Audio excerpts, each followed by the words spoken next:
What's up, guys? It's me, Tim, here with the Gutter Growth Podcast, and today I got Tina with me. What's up, Tina? Hey, how are you? Good. How you doing today? Good. Happy to be here and always a pleasure to be chatting with you. I feel like we haven't done one of these in like 2 years. I think it has. It might be longer. I was actually curious. I remember I saw it pop up. There was like a short or something maybe running around, and I also saw like the difference in my face then too. I was like, man, different then. I was like, wow, that's crazy. You been exercising, or? Yeah, just losing some weight. I think just honestly, unintentionally cut back alcohol. Like I didn't, it wasn't like a plan. I know a lot of people out there intentionally cutting it, but I just, my like lifestyle changes, hanging out with people Yeah, less, socializing in that way, just being at home more, taking care of my kids, not running a gutter company. So I don't have as much stress. So I think, yeah, just lifestyle changes really. I haven't even really been hitting the gym or changing a lot about my food. It's just like no alcohol, being at home, less stress, taking like more care of myself as a whole is just yeah, off. So yeah. I've really cut down on alcohol too. I almost never drink it. yeah, that's good. It changes. I mean, it just weighs you down anyway, makes you groggy, tired, unmotivated, emotional. Yeah, no, I don't like it. And then I got this gluten allergy, so I don't do well with beer. I was always wondering why I could only drink one.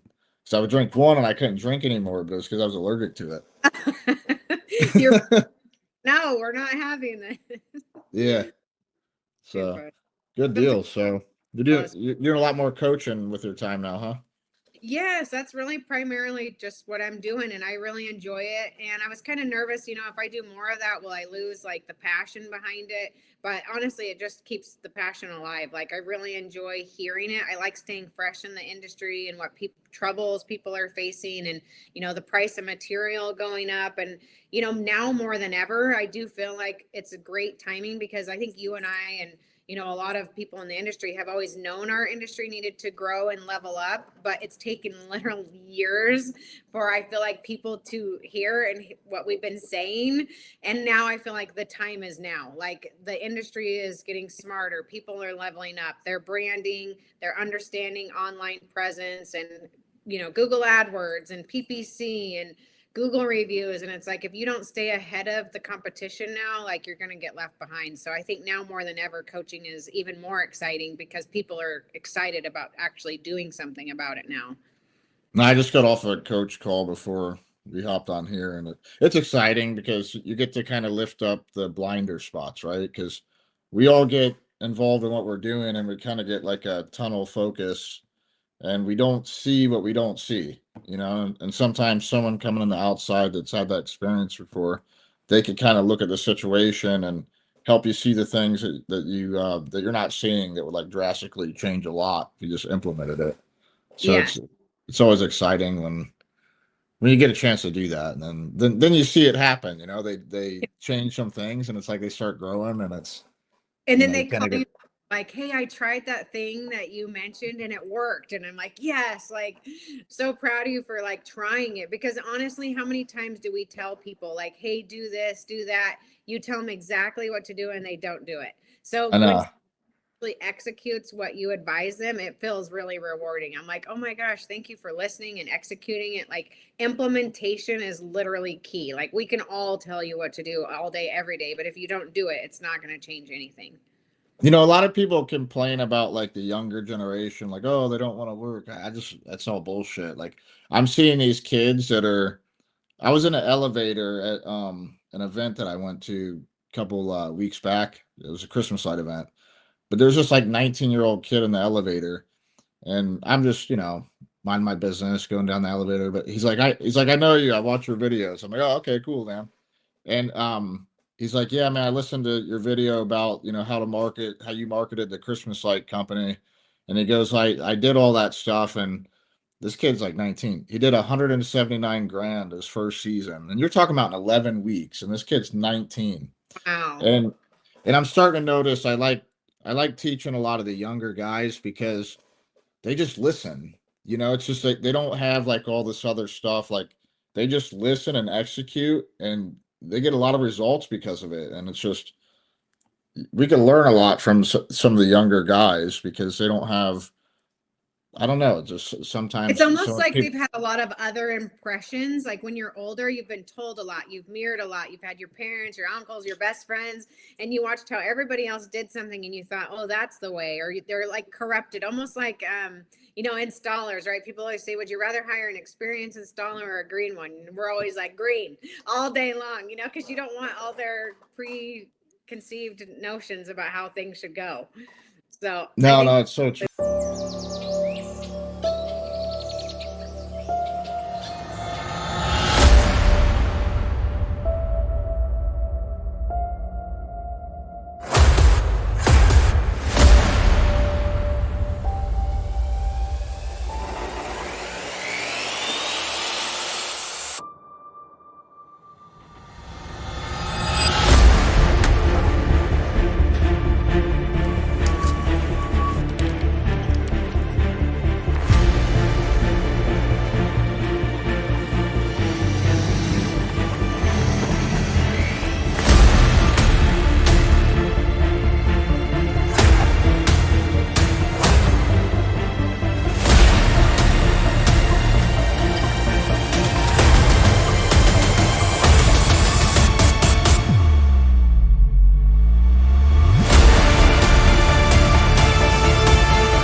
So true. Yeah, and if we could just kind of, shift and have more of like a growth mindset and implement, and it's just we get stuck in these limiting beliefs, right? And it could be that nobody wants to work, or it could be that I don't know, it's there's just all these little limiting beliefs that we get stuck in, and we think that's how it is because that's how our experience has been, right. and it's just not true. Yeah. And you know what? You touched on something a little bit ago that reminded me is like sometimes people just need to, like you said, they need to see the outside perspective and be like, oh, okay, I see that. But you know what? The other thing I see most common too is that people already know what they need to do. They just need someone to say, yes, you're right. Yeah. I see that a lot. Like when I've gone out on site and flown to people's on site visits, and I'm literally saying, and I do like a summary. I usually say, like, here's the pulse of your business. And I spend the whole first day with a structured visit of like observing the front desk, observing what's going on in the office and the guys leaving. And I make a whole note of like, here's what I feel like the overall pulse of your business is, and here's where I feel like the weaknesses are. And almost always they're like, oh, yeah, I knew that. I knew I needed to be doing something about it. But or like someone else in their company is telling them the same thing I'm saying, but they didn't believe them, and then they're like, Right. Jake has been telling me that for the last 2 years, but I didn't think that it was really a problem. I'm like, no, it is. So a lot of times it is funny that they're either already aware or they've been told what needs done. They haven't changed it. Yeah. Yeah, and you know what? Sometimes we should be listening to our employees. I'm not saying on everything because some things is just way out in left field, but a lot of times there's a lot of validity in what they're saying. Yeah. And if you listen and you receive that and you change some of these things, you're going to get a lot of respect from them Yes. because they're going to feel their opinions valued, and they're in the business too. So it's not like they can't see things that could improve. Yeah. And I think you're right there because some of us are like, oh, no, I know what I'm doing. I don't need your advice. Like, stay out of my business kind of thing. But I do think, like, maybe, yes, they're going to over enhance or maybe they might be over dramatic about something. But like you said, there's still truth to the core of it. Yeah. Dig into that and be like, okay, how can I fix that? Like, I remember one of the biggest issues we always had as we got bigger and we had a warehouse where we stocked all of our material and we would hire a guy to manage the warehouse. And oddly enough, the biggest issue we always had was the guy in the warehouse would always want to quit because he hated that the installers didn't respect the shop. Like they would Yeah. material laying around or the box would be sideways or materials hanging out of the box. And he's like, I spend all day cleaning up after these guys. I feel like I'm babysitting them, cleaning up after them, and they're allowed to just come in here and leave at a mess. And I was always like, well, they're making more money out in the field, so that's why I'm paying you to clean up their mess, you know? Yeah, yeah. It was ironically the weirdest and hardest relationship, and we would lose more people working the warehouse than anything. But I was like, I didn't really take them seriously. Like, hey, they should respect the warehouse. But I was more in the mentality of efficiency, get them Money. out what's going to make them money. But in reality, if I had just fixed that problem, I wouldn't have had the turnover in the warehouse either, you know? Yeah. So it's like, No, we no, don't it's do true. it.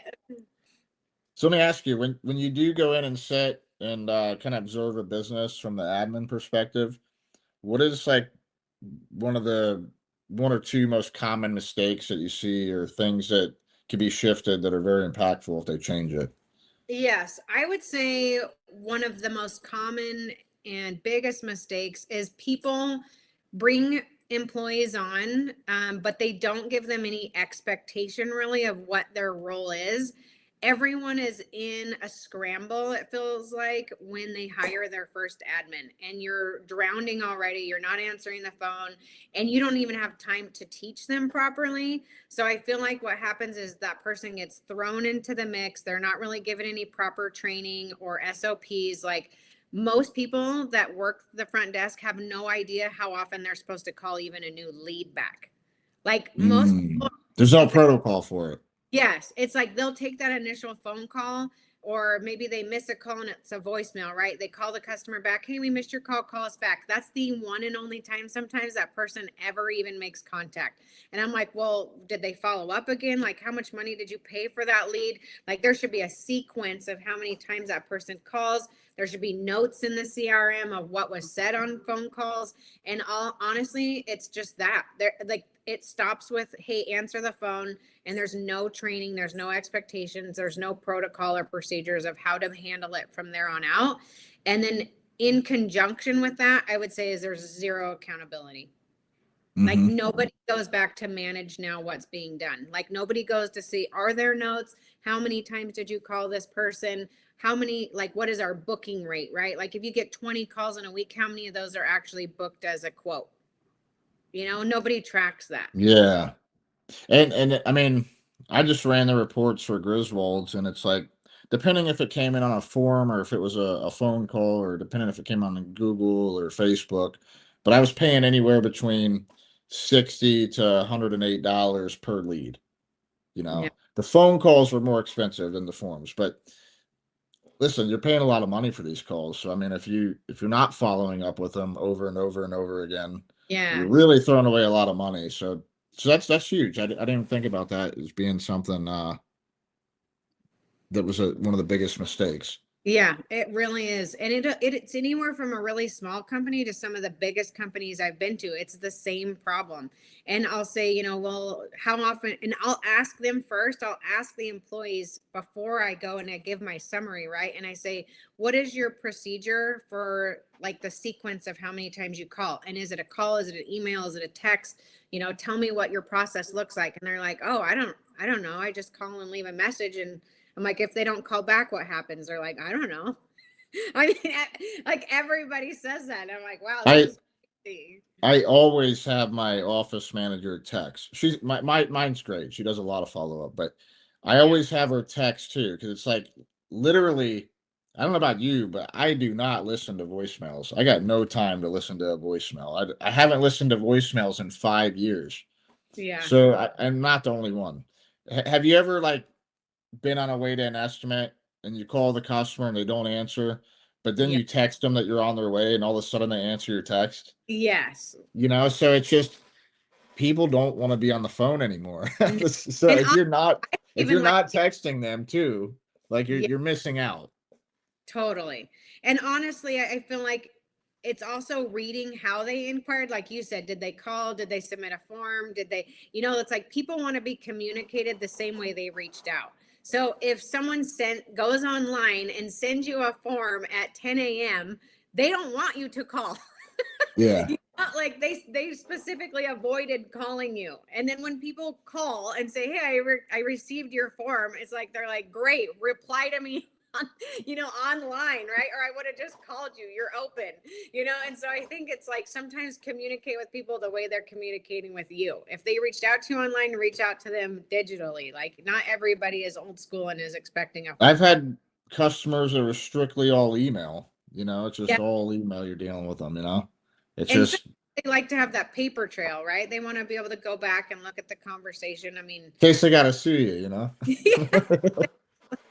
No, like I but my office always checks my voicemails. Me personally, I don't, and a lot of people are like that too. So it's just like if you left a voicemail and you didn't text them, they may have never even heard the voicemail. exactly. You know? No. And it doesn't, and phones nowadays don't really remind you and stand out. Like a voicemail, once it's left, it's out of sight, out of mind. Like you're Yeah. not looking back in your voicemails. It's not like an icon that's popped up in you know what I mean? It's just totally different. So It's I'm a big, became it's became less efficient.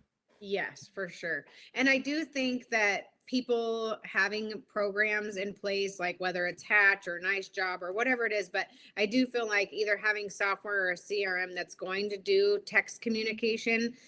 Because one of the things that I feel like is a weak point that it's still kind of being resolved efficiently is like communicating when it's a new lead. I feel like a lot of systems are great if you've already sent out a quote or you're Yeah. waiting follow up, like it will trigger a lot of follow ups. But I'm big about that speed to lead, which is what we were already just talking about. So it's like, okay, well, as soon as someone submits that form, how quick are we getting back to them? I'm a big believer it should be like 3 minutes or less when a new lead comes in. But again, if someone is calling 2 hours later, 4 hours later, and honestly, most times when I do like my little audit, when I go, sometimes people don't call the customer back for a day or two. I know it's crazy. That's And it's actually just what I see. me and Grant were just talking about this morning because he's killing it, right? With mothers. He's got like an incredible close rate. But what we've noticed is like the close rate is great when we're there first. Like if because we're not the lowest price company, and you shouldn't be. Like if you're running a good brand, you should have a good price. But we go there first, and we're closing 90% of them. If we go there second or third, and they get all these low ball prices, it's like your chances way down. So I mean, there's a lot of value to being speed to lead and being the first one answering, the first one getting there, the first one closing it, and then you Yeah, just don't have all these competitors that are taken from you. But definitely, when we're second or third or fourth, it's just like our close rate goes down. And so if you're waiting a whole 24 hours to call someone back, they definitely have other bids, and you're definitely putting yourself in a weaker position. You know, exactly. people say, "Well, I call back and I get the lead." Yes, but now you got five estimates to go up against, Yeah. and they're only giving you a chance because you called them and they're trying to get a cheap price at this point. So Yeah. And honestly, it's just what you said basically. Like if every company has kind of their standard close rate. So let's say your goal is 50%. You're just out of the gate, you're hopeful, okay, I hope I close 50. And that's, kind of weak probably for you and I's opinion, but let's just say that's someone's thought. And then you don't answer the phone, like it just went to 40. Then you don't call back for a day, it went to 30. You don't call back for 2 days, it went to 20. Like you have a yeah, whole lot of room to make up just to show up, and then you're recouping all that ground you just lost by being inefficient. It's just like, why do that? Like go into every bid at 50% so that you can close it. But yeah, I think a lot of people just don't take it seriously. So I know when I was running the first gutter company that I was a part of, we took forever to like resolve that because people were busy. And I mean, there was times where I had like 2 and 3 office staff on the phones and they would be ringing all at the same time. I mean, yeah, it was crazy at one point. And I remember being like, how do we be faster at getting to this? How do we make sure we don't miss a call? And so I had looked and looked for a program that would reach out to people when they were a new lead. And that's where I found Hatch. And it was very expensive. And I almost didn't use it because it was about, I want to say it was $500 back then, which to me was a lot of money because it only had a specific purpose. It was just to text new leads. And so I'm like, man, $500, like I don't even pay $500 for a CRM that does like 98 things. But Hmm. honestly, once you start using it and you see that it's converting jobs, you're like, $500 is nothing. You know, the minute someone submits a form, it's replying, "Thank you for reaching out. Please tell me what we can do to help you." And then you've already engaged that person. Then you can schedule a phone call if they want, or then you can just book the estimate right there. But I would go back and look, oh wow, there's this big job. These people messaged out of nowhere. What happened? And you can see in the notes, Hatch, Hatch, Hatch, Hatch. Like Hatch had been doing the work behind the scenes to stay in front of this customer. Otherwise, we probably would never heard back from them. Yeah. No, that's important. Real important. Yeah. But And I mean, if you had another employee, it would cost you more than that per week. oh So I yes, guess and it it's. wouldn't even be as efficient or on time. Hmm. So Yeah, the thing is like the expense should never be the issue. It should be the math behind it. It's like same with marketing. It's like guys are so afraid to put on that $5,000 uh, AdWords budget or something, or a couple thousand at Facebook. They're scared of these budgets, but if you're tracking the numbers and you know what it's costing you for the jobs, and you know your close rate, and you know the job cost, and what your average ticket price is, it's just like I argue with people. You didn't spend anything. Like literally, you didn't. It's my boomerang. You're getting it back. You exactly. know? And that is funny because I know that's something you and I have always really agreed on is like go all out, like spend the money. Why hold back? But Yeah. it's because we know it works. And when people haven't seen it, they don't believe it. And they look at it as an expense. And it's like it's Right. not an expense, it's an investment. And you have to believe in it. And I feel like that's what we're passionate about is telling people like we've made mistakes. Like we wish we probably would have done it sooner. We've probably felt the same way initially. Like, what do you mean I'm going to give you $5,000 and you're somehow going to make the phone ring? It sounds like wizardry, right? You know, Yeah. it's like with your Christmas light business, right? If you paid $5,000, $6,000, whatever it is, but look how much you got back from it. So then all of a sudden $5,000 feels like nothing. I'm at the point now where, like, say Google Ads, right? Like I can't even throw more money at it, like because there's only so much call volume, and I'm putting my budget. Because that's the thing, right? If you know what your call or what the search volume is in your area, and your Yes. SEO guys could tell you, you can predict like what your budget should be to capture all of those leads. And really, it's just a math equation on your close rate and what it's costing for the lead. And if it makes sense, it makes sense. And honestly, if it's costing you too much, it's for one of two reasons. Either your close rate really sucks. Like if you got a 25, like I got a guy I'm coach right now, he's got 25% close rate. I can't have him run ads right now. Like I have to fix the close rate first. Yes. Because Yeah. if I go and have that guy run ads, like he's going to not make nothing, because it's going to cost so much money to get the job, so Yeah. that's the thing. You gotta look at a couple numbers. You gotta have a good close rate. If you have a good close rate, paid advertisement almost always makes sense. Yes. No, that I'm so glad that you said that because that is a common pitfall. Like if you're not good at closing your leads, then don't go pay more money to get them. Don't. Like yeah, and that is funny. I'm so glad that you said that. I remember you and I had talked about this another time too, because sometimes people say they come to us, right, as coaches, and they say, "Hey, you need to do this. I'm slow. Business feels slow." I'm like, "Well, is it slow? Like, how many leads did you have last year compared to this year?" "Oh, I have the same." "Okay, well, what's down? Are you actually not closing? Did your average ticket go up or down? Like, is it your material price?" Like people sometimes just assume they think they know what they need to do, or oh, I need to do this to have growth. Well, no, that's actually not even what you need to do at all. Uh, You know, sometimes they're I love way it up. when they say, "I feel like." I feel like. Well, what do you mean you feel like? Like, Yes. And it's someone, just. yeah, someone said to me one time, men lie, women lie, but numbers don't lie. And I feel like Yeah. that's with me because it's so true. And that's what I always tell people when we were in LA. I remember we were sitting around the room there and we were hearing a lot of that. I feel like things are slowing down. I just don't feel like I'm as busy. Or then people say the opposite. I feel like I'm really busy. I'm really growing. But then their numbers don't even reflect that. I'm like, well, I don't care what you feel like. What do the numbers say? You Yeah. know? I feel like my closing rate's 65%. Well, you might feel like it is, but it's not, you know? So yeah, I think eliminating a lot of the emotion and getting down to the actual numbers. When you look at data, it's a lot less emotional and less scary when you're just looking at actual facts. When you know these numbers, you can generally take there's tons of KPIs, right? But you could generally take 3 of them in any business and focus on 3 particular KPIs, and it'll change everything. And Yes. for instance, like, one KPI is gonna be your close rate. If you improve your close rate, even if you got sales guys, whatever, like, say it's 50%. If you improve it to 60%, it's Yeah. gonna make a big difference in a year. And then if you take another one, like another one that I really like to improve is like an average ticket price. If you just know what your average ticket price is and set a goal to make it such and such, and you get it there through upsells, that's another KPI that at the end of the year it's going to create a big difference. And Yes. and these two KPIs have nothing to do with spending more money on advertising. Exactly. And it's like, don't even talk about spending money on advertising unless you're successful in these areas first. Yeah.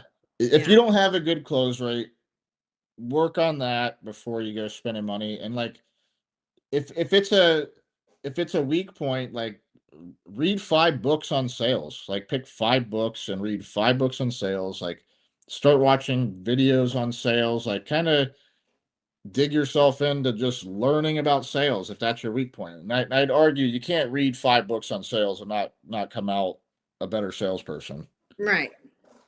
Agreed. What would you say? I know that we both have always believed in like hiring admin right away before you're drowning and stuff, but I guess what would you say you commonly see as mistakes on your end that you see business owners do with administrative tasks? Do you see the same thing or something different stand out? Just the biggest mistake is not having an admin, you know. And then Yes. when they do get it, like, absolutely no training, like you said, like, they just, because they're busy, right? So they're doing it. It's hard. It's definitely hard in the beginning because you're an installer, you're a salesperson, you're this, you're that, you're trying to answer the phone. So it's tough, but I think the biggest mistake is just not getting someone in that spot. And then when you do get someone in that spot, because you're busy, not taking the time to get them trained. Yeah. And I would say, like, once you start missing 5 phone calls a week, there's no way having an admin wouldn't pay for itself. Yes. You know, And I'm you know not what? sa- Oh yeah, go ahead. I'm not saying that, you have to spend big money getting someone in house, but I would at least get a VA or some type of service that's answering my phone, so it's just not going to the wayside. Yeah.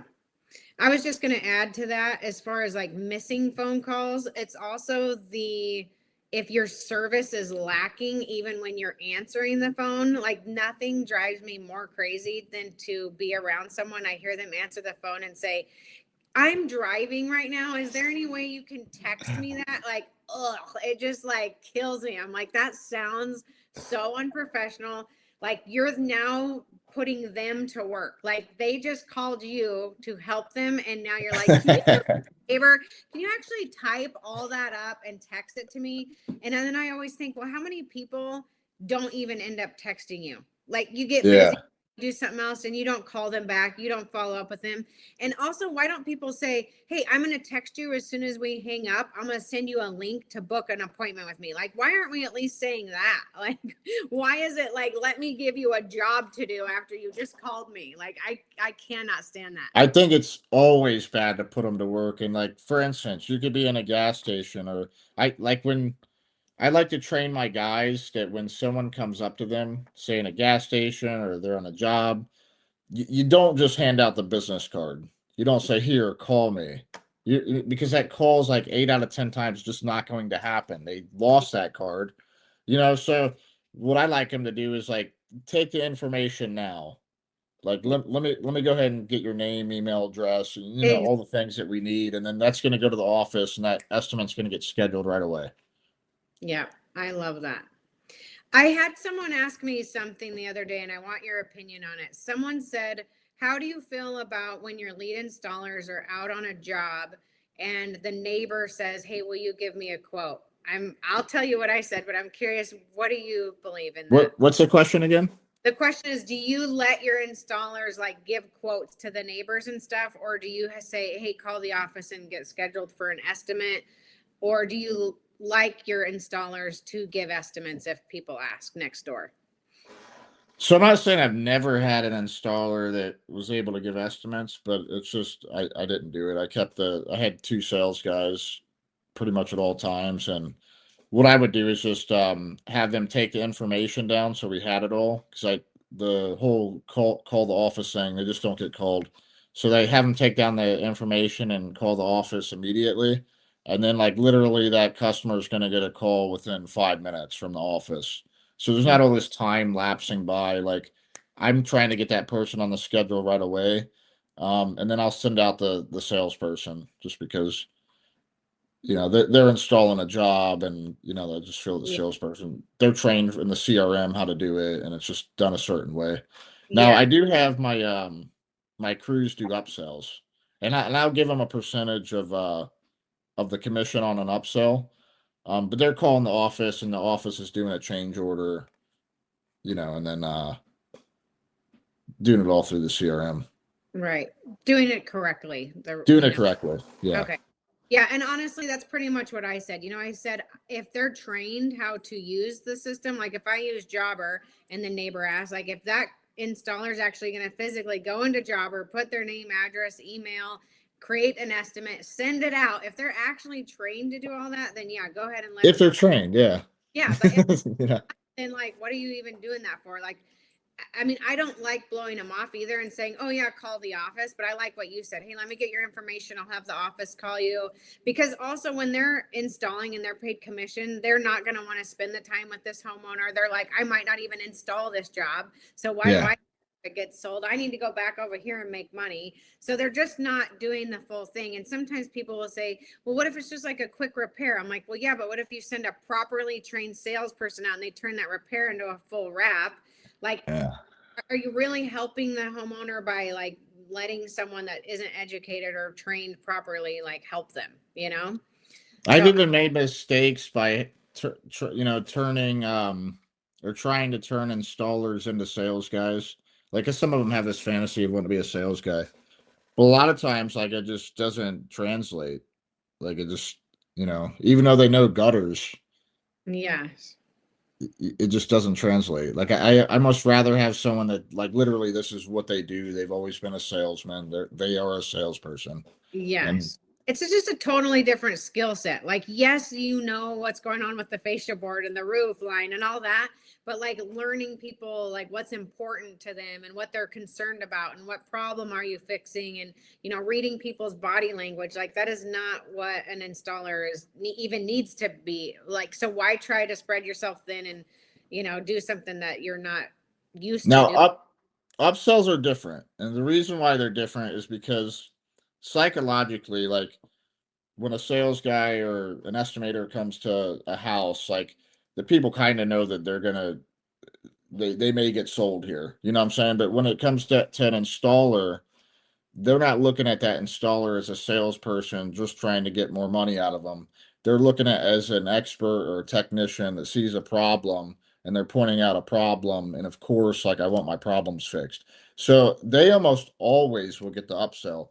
If you could train your employees to find these upsells Yeah. and explain it to the homeowner with logic, like they will almost always get the upsell. Yes, So for I'm big on that. Yeah, I do agree with that too, because even in like, let's say you're taking down old gutters, I remember going on site with the guys to see how the jobs are going, and they're just completely full of like roof sediment and debris, and you just see like how poorly they were maintained. Like if you took that up to literally a Yeah. homeowner, hey, I want to show you what I'm doing out here.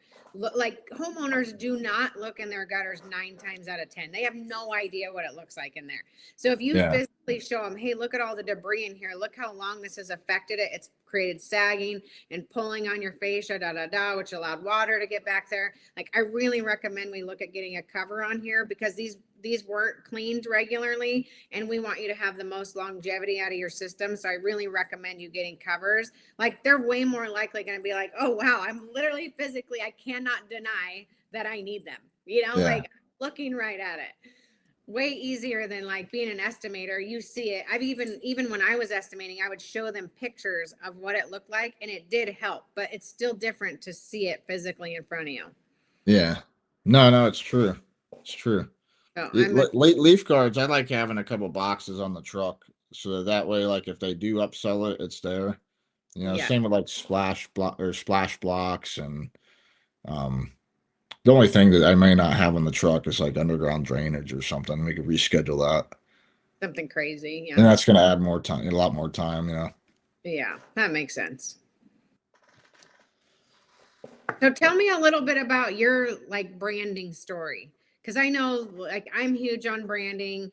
I think it's super important. I think that's a common pitfall that people do kind of go down that road where they have some kind of funky name, or they use their last name or their dad's name, or something kind of silly, and or like their logo doesn't even really align with who they are, or it doesn't have any emotional ties to it.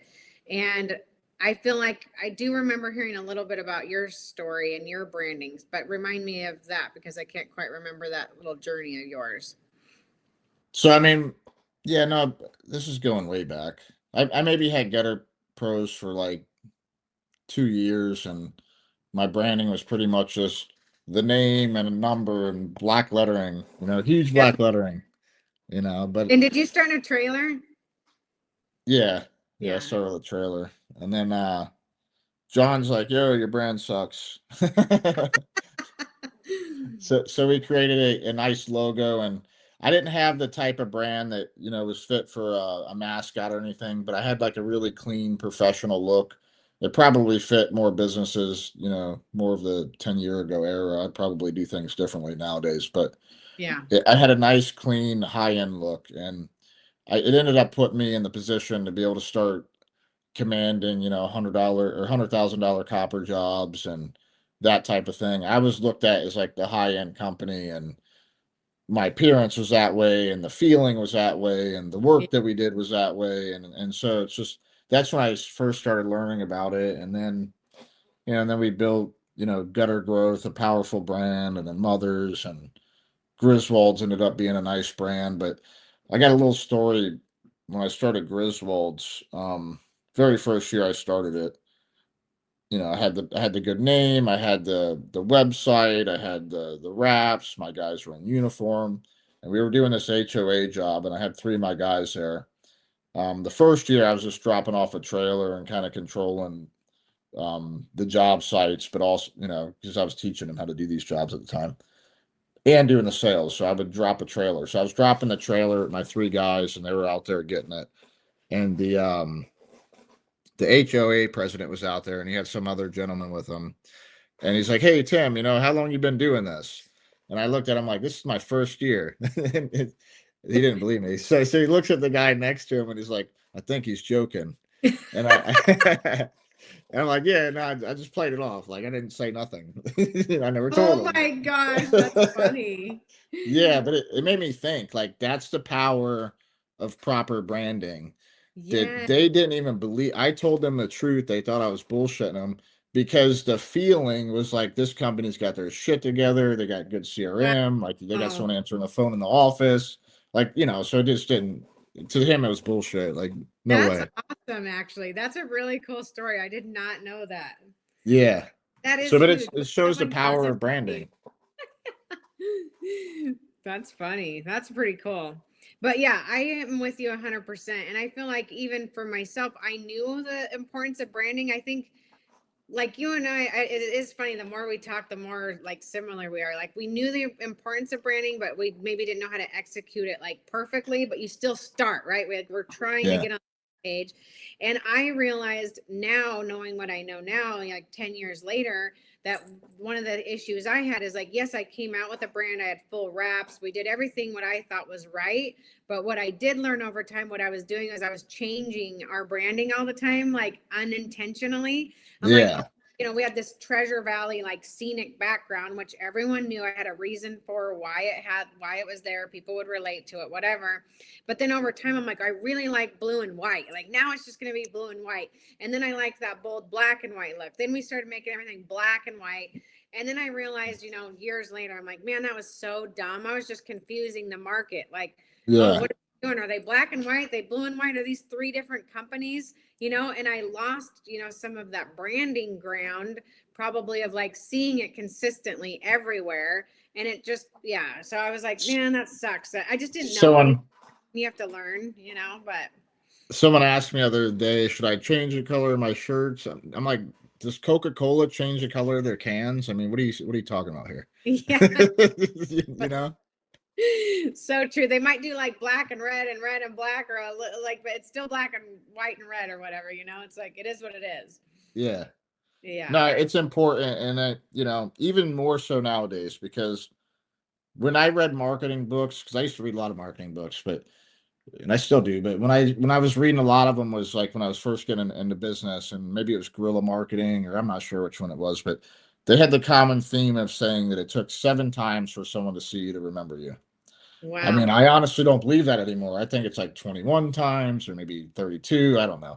But it's a Yeah. lot because our attention spans aren't the same, just because social media, we're flipping through things, videos, we don't have patience to watch over 60, 20, 60 seconds. It's just, so I think it's even more so now that you could be seen 30 times and almost never be remembered unless you have good branding. And if Yeah. it's really memorable and you nail it, maybe it's 2 times. Maybe they don't even have to see you 7. And so Yes. like that's the power of branding. Like, for instance, I don't know anyone that was able to start a gutter company and sell it as fast as you have. Like usually, like, you have to be in business for 3 to 5 years for someone to even consider buying it. But you Yeah. had a powerful brand, Yeah. so you're able to do it. And I don't know that you would have been if it was just RJ Gutters with black lettering on the side of the truck. Right. And honestly, in my area, there was another competitor company who wanted to sell. And of course, I was like ambitious. So I was like, man, I'm interested. Like, let me come chat with you. But it was the difference of that. Like, it wasn't well branded. Like, I literally sat down and analyzed it. Why would I pay money for your trucks, your trailers? I'd have to take the name off of it. It doesn't mean anything. Nobody remembers it. Like, I'm just buying really expensive equipment at that point. I can go buy my own equipment. I don't have to take anything off. I can just wrap it myself. So it really is true. Like, what am I buying? Am I just buying assets, or am I buying a business? And that's what it came down to, And I had, even in my negotiation process, like, there's like a lot of things I can't share, obviously, because of like an NDA and stuff. But one of Same the here. one of the things that came up was the discussion of, like, at one point lowering the price, and I was like, yeah, for sure. Like, I'll just keep the website. I'll take the traffic. Like, I'll keep the logos in it. Like, you won't get any of the name. They're like, wait, no, never mind. It's like, Yeah. but threaten to take, not threaten necessarily, but when you say, hey, I might take that away, and that actually has a value, that makes a huge difference. So, and I do think I can relate a little bit in the story of like being well branded, because when I had just started, I was only open maybe 3 months. And when we would go and estimate, people are like, oh, I see your trucks everywhere. I'm like, no, you don't. I have one. You know what I mean? But like, people think because they see it everywhere that there's more than one, or you're driving all over town, they think there's more than one. And people, again, I'd only be 2 or 3 months into business, and I had a monument sign on a busy road, and people would drive by and say, hey, I saw your location. I'm like, that's so crazy. I've barely even been open, and they even know what my logo looks like. That's what I mean. You make it memorable so it doesn't take so long. Like Yeah. you sped that up. And I don't think that there's a better investment than branding. Like, for instance, people will put money into stocks. I've done it. I do it. But you're getting like a 4 to, if you're lucky, a 10% return, right? But if you do it in branding, it's like you're getting millions of dollars in return. Like, Yes. seriously, like you're able to hire better employees because they get buy-in easier because they feel good Yep. about the company they're working for. Like, when I had that conversation with Chester, he said that that's what blew his mind the most, is how easy hiring became after rebranding. Wow. You That know, is, so it's just yeah, so it's all sides of the coin. It's, you know, it's not just everybody buys into a better brand more. yes. And I feel like being proud of what you are part of and what you're creating, and that comes with the brand. I was doing a coaching call with someone, and I asked them, what are your values, what do you want to be known for, what's your long-term game with this business, are you planning to sell it, right? I get into all the weeds of all that, and they're like, I want to be known for like a premium product, I'm an elite company, I'm this, I'm that, right? All high level stuff. So then I bring up their logo or their van or whatever they send me, and I'm like, well, does this represent what you just said? Like, oh, nope.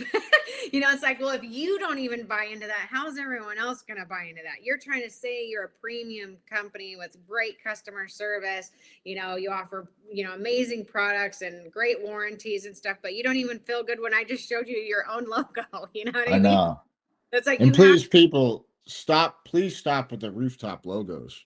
Like, yeah, please. Like, I've seen a few of them that are okay. Like, if it's really original, but everybody has it in every single industry. The roofers have it. The siders have it. The window. Everyone has it. It's just crazy how many people have house logos. And if you're trying to set yourself apart, like, don't do a house logo. yeah.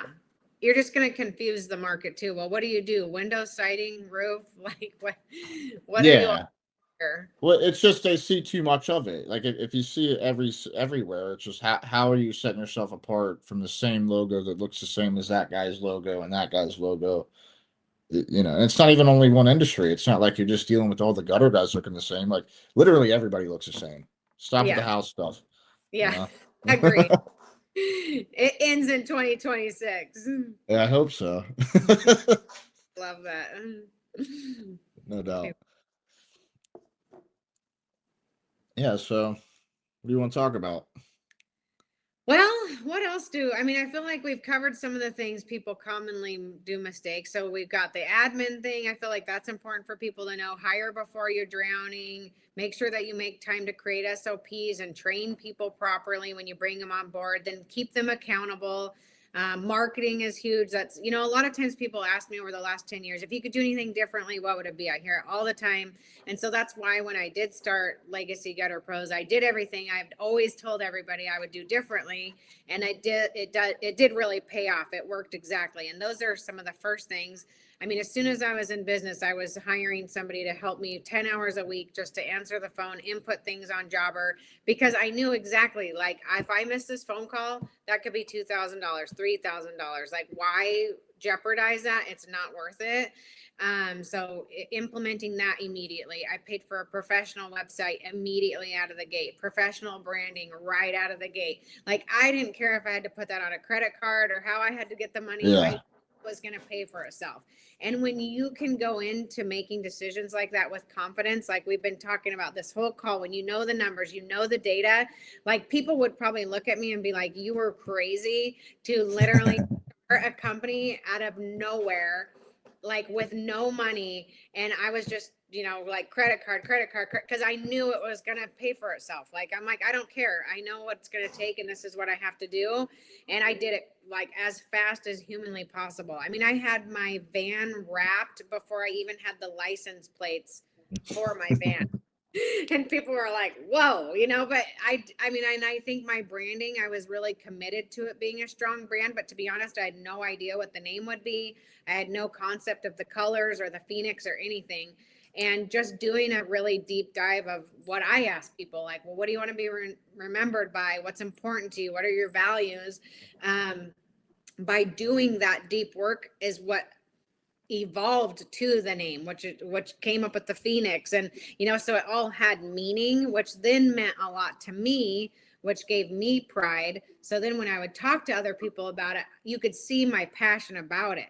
So it's like people are like, man, I want to do what you're doing, I want to come be a part of what you've got going on, like you're so passionate about this. And I'm I went from being like someone known in our industry and in our market as this huge company to someone with like me and maybe one or two guys coming on with me. And then we even had another guy coming from another large company, and he met with me and was like, I want to come work for you. I mean, that was like a huge See? to me. Like, you want to come work for me? Like, I don't even have, like, we just started, you know? And I was like, I had people calling me wanting to work for me, and I didn't even have enough work for people. So it was like just a huge compliment to that people knew how passionate I was about it. You know, they say that good branding, you could command up to 30% more. People will pay up to 30% more for a well-branded company than they will a company that's not as good Yeah. on the I mean, branding. total It's crazy, sense. right? Yeah, no, it Yeah. makes sense. It does. It's almost like we're buying confidence in the buyer. Like the confidence level goes way up, you know, just like that guy thinking you like, no way, or did you just start in business? Like, we'll give you all the money in the world. You probably know what you're doing. Meanwhile, you're like, Yeah. I have no clue if this is gonna work, you know? Yeah.